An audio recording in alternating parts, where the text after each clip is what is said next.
বিসমিল্লাহির রহমানির রহিম। আসসালামু আলাইকুম ওয়া রাহমাতুল্লাহি ওয়া বারাকাতুহু।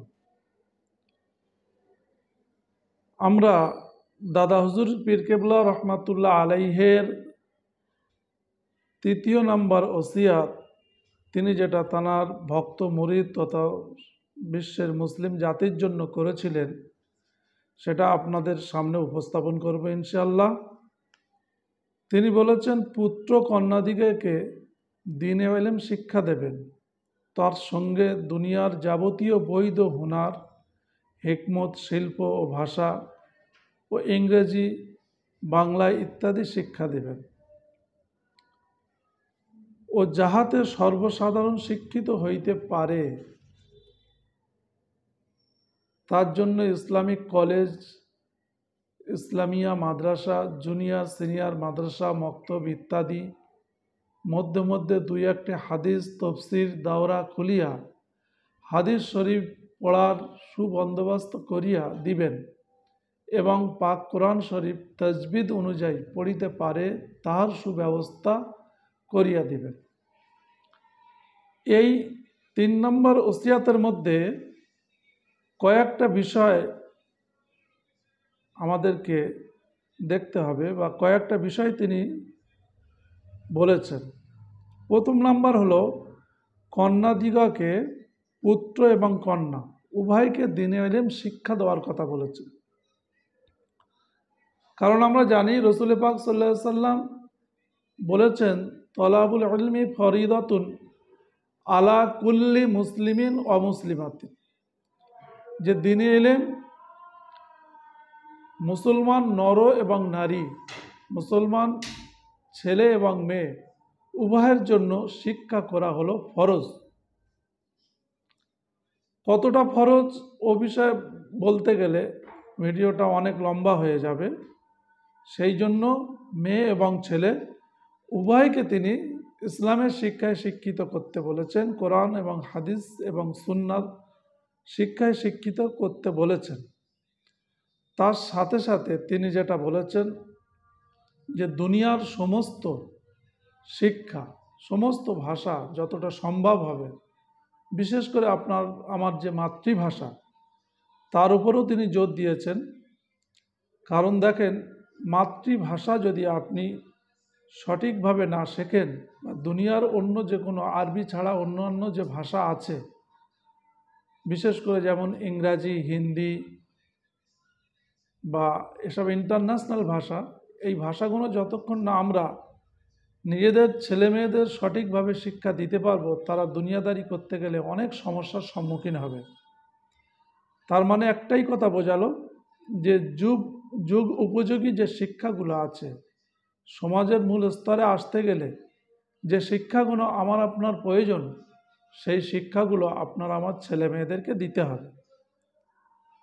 বিশেষ করে কন্যা দিকের কথা, এখানে পুত্র এবং কন্যা উভয়ের কথা বলেছেন তিনি।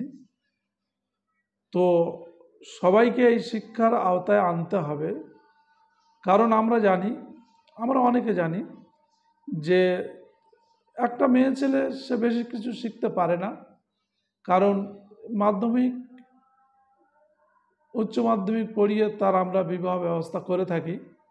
কিন্তু আদৌ কি আমাদের শরিয়াত এটা বলছে? তা কিন্তু বলে নাই।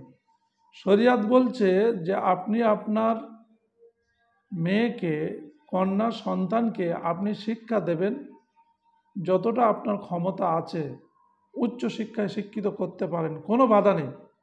তবে যে পর্দার বিষয়টা আছে, বা যে বেহায়াইপানা সমাজে ঘটছে, এই দিকগুলো যদি আপনি মেনটেন করতে পারেন, তাহলে আপনার কন্যাকেও সুশিক্ষা বা উচ্চ শিক্ষা, আপনি ডক্টর, ইঞ্জিনিয়ার, প্রফেসর, ব্যারিস্টার তৈরি করতে পারেন, তাতে কোনো সমস্যা নেই। ইসলাম তাতে বাধা দেয় না।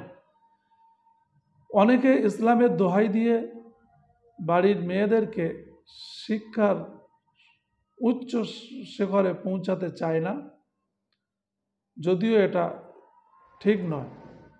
মেয়েদের পূর্ণ স্বাধীনতা আছে, তারা শিক্ষা গ্রহণ করতে পারে এবং সর্বত্র তারা কর্মক্ষেত্রতেও যেতে পারে।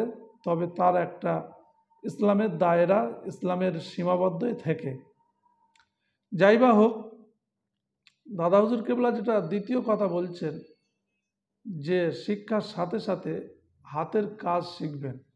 হাতের কাজ যদি আপনার শিক্ষা দ্বারাই যদি আপনি উপযুক্ত না হতে পারেন, চলার মতন শেখার পরেও আপনাকে কি করতে হবে? একটা শিল্প হলে যে সমস্ত কর্মী লাগে, সেই কর্মীদের ক্ষেত্রে যে সমস্ত কাজ করতে হয়, সেই কাজ আপনাকে করতে হবে। এক কথায় হাতের কাজ করতে হবে।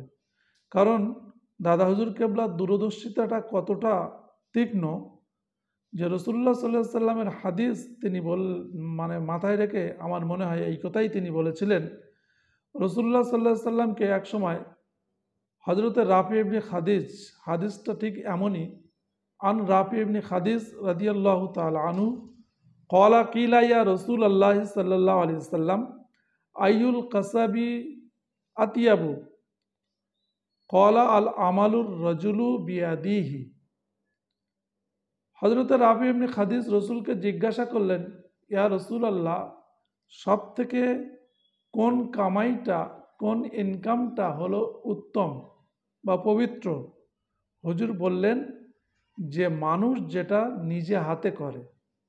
এই যে নিজে হাতে করার কতটা গুরুত্ব, কতটা মহত্ব রসুলে পাক সাল্লাল্লাহু আলাইহি সাল্লাম তাঁর হাদিস পাকের মধ্যে জানিয়েছেন। আর সেটাই দাদা হুজুর কেবলা তাঁর ওসিয়াতের মধ্যে লিখেছেন যে মানুষ নিজে কর্ম করে খাবে, কারের উপর নির্ভরশীল হবে না। নিজে যখন কোনো কাজকর্ম শিখবে, যখন কোনো হুনার শিখবে, তখন সে নিশ্চয়ই কারের মুখাপেক্ষী হবে না আল্লাহ ছাড়া। সেহেতু আমরা যদি আমাদের ছেলেদেরকে, মেয়েদেরকে কোনো হুনার শেখাতে পারি, তাহলে দেখা যাবে তাদের জীবনে বেঁচে থাকতে কারোর কাছে হাত পাততে হবে না। সেই জন্য দাদা হুজুর কেবলা এটাই ওসিয়াতনামাতে বললেন। ওসিয়াতনামার লাস্টের দিকে তিনি বলেছেন শিক্ষার জন্য। দেখেন এই শিক্ষা নিয়ে বলাটা খুবই মানে বড় বিষয়। এই ছোট্ট ভিডিওতে এগুলো সম্পূর্ণ উপস্থাপন করা যায় না। তিনি বলছেন যে ইসলামিক কলেজ, ইসলামিক মাদ্রাসা, সিনিয়র জুনিয়র মাদ্রাসা, দর হাদিস পড়ানোর মতো মাদ্রাসা এবং তাজবিদের সঙ্গে কোরআন পড়ার মাদ্রাসা বন্দোবস্ত করা দরকার। মানে সমাজে যারা দায়িত্বশীল আছেন, যারা বিত্তশালী আছেন, ধনী আছেন, যাদের দায়বদ্ধতা হয়, সেই রকম ব্যক্তিদের উপর কিন্তু তিনি চাপিয়ে দিলেন যে যারা সমাজের রাহবার, তাদের এটা প্রয়োজন, তাদের দরকার, তারা যেন সর্বদা এই জিনিসগুলো মাথায় রাখে, নিজের জাতির, নিজের কওমের ছেলে মেয়েদের জন্য যেন এই ব্যবস্থা করতে পারে। তাহলে কি হবে? সমাজ আস্তে আস্তে করে আগে বাড়বে। আজ আমরা শুধু নিজেরটাই চিন্তা করি। এখানে উনি বললেন যে সুব্যবস্থা করিতে হইবে, তার মানে কাদের? যারা এই সমাজে নিজেদেরকে দায়িত্ব নিয়ে চলছেন, যারা নিজেরা দায়িত্ব পালন করছেন, যারা সমাজের রাহবার, যারা সমাজের মানে মূল ব্যক্তি, তাদের উপরে এই দায়িত্ব। তারা নিজেরা যদি না করতে পারেন, সবাই মিলে সম্মিলিত হয়ে এই ধরনের প্রতিষ্ঠান গড়ে তোলা একান্ত প্রয়োজন, যাতে করে আমাদের সমাজের ছেলেমেয়েরা উচ্চ শিক্ষায় শিক্ষিত হতে পারে বা বিশেষ করে কোরআন শরীফটাকে তাজবিদের সঙ্গে পড়তে পারে। এই ব্যবস্থা যেন করা যায়, সেই রকম প্রতিষ্ঠান আমাদেরকে করা দরকার। আমরা যদি নিজেরা পার্সোনালভাবে না করতে পারি, এই ধরনের প্রতিষ্ঠান আমাদের যেখানেই আছে তাদের কাছে সঙ্গে হওয়া, তাদের সহযোগিতা করা, কথা দিয়ে, শ্রম দিয়ে, বুদ্ধি দিয়ে, অর্থ দিয়ে তাদের সহযোগিতা করা। যাই হোক, অনেক বিষয় তো সব মিলিয়ে যেটা বোঝা গেল যে শিক্ষা, কারণ শিক্ষা আমরা জানি শিক্ষাই জাতির মেরুদণ্ড। শিক্ষা আমাদের সকলকে গ্রহণ করতেই হবে বা নিজেদের ছেলে মেয়েদেরকে সুশিক্ষায় শিক্ষিত করতে হবে। কারণ কোরআন অবতীর্ণ হয়েছিল ইকরা দিয়ে। ইকরা শব্দের অর্থ হলো পড়ো, কিন্তু আফসোস বা দুঃখ এই জাতির প্রতি, এই জাতি কিন্তু শিক্ষা থেকে পিছনে। যাই হোক, অনেক কথা। আল্লাহ পাক আমাদেরকে শোনার থেকে বেশি আমল করার তৌফিক দিক। ওমা আলাইনা ইল্লাল বালাগ। আসসালামু আলাইকুম ওয়া রাহমাতুল্লাহি ওয়া বারাকাতুহু।